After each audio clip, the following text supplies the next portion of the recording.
Assalamualaikum warahmatullahi wabarakatuh, sahabat Sejoko dimanapun Anda berada, semoga selalu sehat selalu.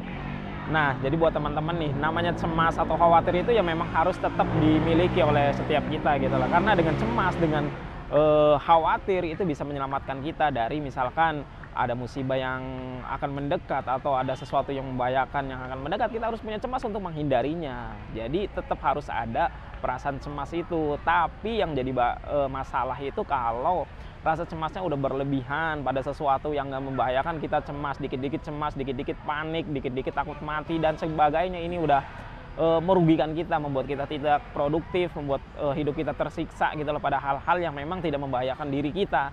Jadi gejalanya itu umumnya yaitu memiliki perasaan takut yang sangat berlebih, memiliki kecemasan yang sangat luar biasa terhadap hal-hal yang sebenarnya itu tidak membahayakan. Contohnya misalkan mau keluar rumah takut, mau makan ini takut, jalan sedikit takut, capek dikit takut, keringetan dikit takut, ketemu orang takut, mau kerja takut, mau ngapa-ngapain aja takut semua. Debar-debar, detakan jantung sedikit cepat takut, makan ini jadinya merugikan diri kita, dan itu bisa mengubah seseorang dari sebelumnya menjadi seseorang yang penakut dan khawatir, dan bahkan dari rasa takut ini muncul berbagai macam keluhan fisik akhirnya. Kenapa?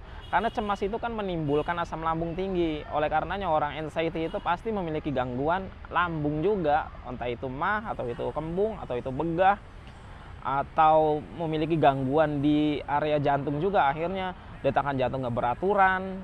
Terus akhirnya kalau semuanya ini efeknya ke fisik, peredaran darah juga akhirnya nggak lancar, akhirnya muncul dah itu segala seabrek keluhan. Makanya orang yang menderita anxiety, cemas berlebih, ditambah gangguan lambung, ditambah detakan jantung nggak beraturan, jadinya efeknya kemana-mana, akhirnya ya udah nyungsep terus, bisa bertahun-tahun loh ini. Jadi buat teman-teman nih, harus latih belajar keluar rumah, harus yakini, terutama yakini nih, yakin itu dipupuk dengan mengembalikan pikiran kita, mengembalikan titik balik gitu loh, meyakini bahwasanya sesuatu hal yang kita takutin itu tidak berbahaya. Gimana caranya? Yaitu dengan cara kita itu beradaptasi kembali, kita melalui pendekatan kembali terhadap hal-hal yang kita takuti. Misalkan kita takut keluar rumah, kita harus belajar nih, harus beradaptasi. Kalau keluar rumah itu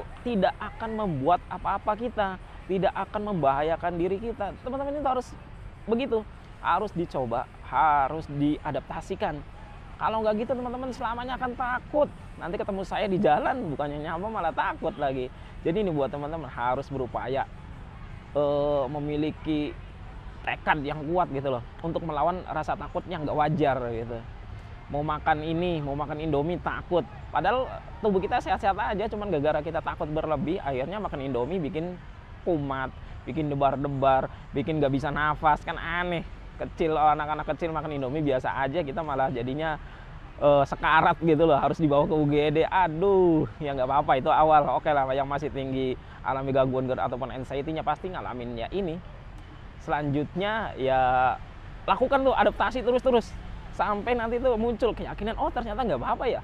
Nah dari situ teman-teman bakal bisa meyakini, bakal punya keyakinan yang dalam kalau selama ini apa yang ditakutin itu ternyata hanya ilusi belaka, hanya halusinasi di dalam pikiran kita gitu loh. Tidak ada sesuatu yang membahayakan, dan itu sesuatu yang sejatinya normal, tapi karena kita masih berlebihan cemasnya, jadinya itu nggak normal.